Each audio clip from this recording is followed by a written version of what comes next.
With that, after Jen has talked about sort of the 30,000 parents across the country, we wanted to give you an opportunity to hear from one. And Shaquell Truesdale is here as a parent. Her son Devon is with us as well. There's Devon right in the back row. And Shaquell's going to talk to us a little bit about Devon's experience and what their family has benefited from summer learning programs. So, Shaquell Truesdale.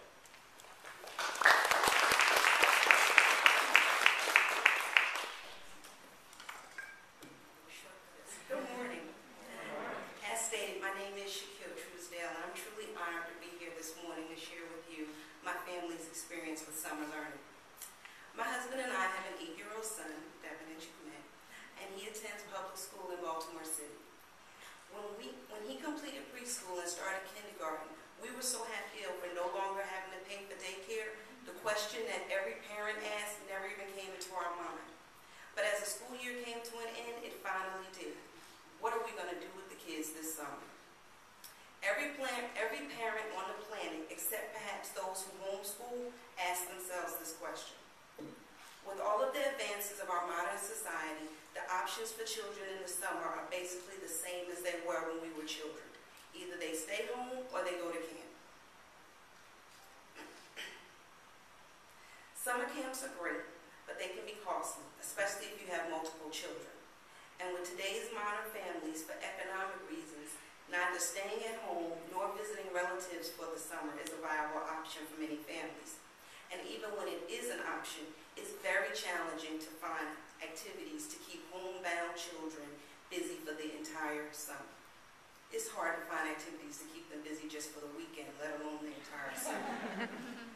So the first year that my family had to answer the "what do we do with the kids this summer" question, we decided to send our son to a private day camp. They offered great activities and even went on a field trip to an amusement park. Overall, he had a wonderful summer. However, when he returned to school in the fall, he seemed to be having difficulty reading and spelling words that he had previously mastered. With a little investigation, it didn't take long for us to figure out what had happened. His wonderful summer of fun and relaxation didn't include any reinforcement of his school lessons. I was advised that relapse was not surprising.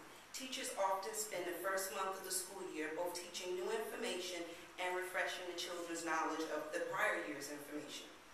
In fact, the Summer Learning Association research data states that students typically score lower on standardized tests at the end of summer vacation than they do on the same test at the beginning of the summer. My husband and I discussed it, and after working hard to get him back on grade level, we were convinced that we had to do better and find a new camp experience that would be both fun and educational.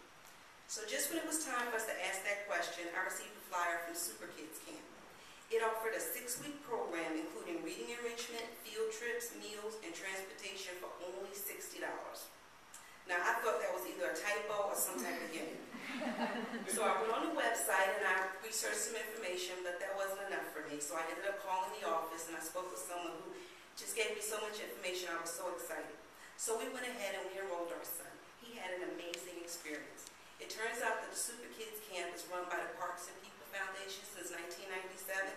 Their mission is to combine traditional camp activities with enriching learning experiences that prepare students to return to school in the fall.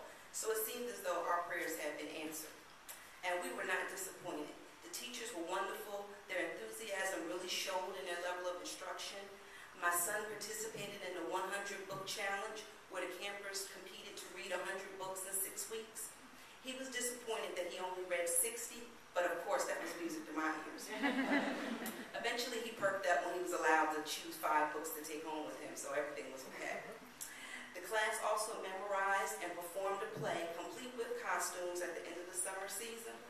And Super Kids also offered field trips that were both fun and educational. My son still speaks of the time they went to the Baltimore Harbor and spent a week on the USS Constellation. It was more than a day trip. They spent a week on the ship learning about it and being deckhands. My son had a wonderful summer, and we all had a wonderful fall when he started the 2nd grade reading above his grade level. We so loved our experience with Super Kids last year that he's attending again this summer, and in fact, he bragged about it so much his best friend is also coming. I'd like to conclude my family's experience with this thought.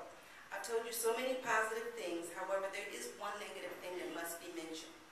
Super Kids Camp is only for children entering the 2nd and 3rd grades. This means that my son will not be eligible to attend next summer. Therefore, we will once again join in the search for quality summer care programs that are both entertaining and educationally enriching, and also asking ourselves that age-old question, what are we going to do with the kids this summer? Thank you.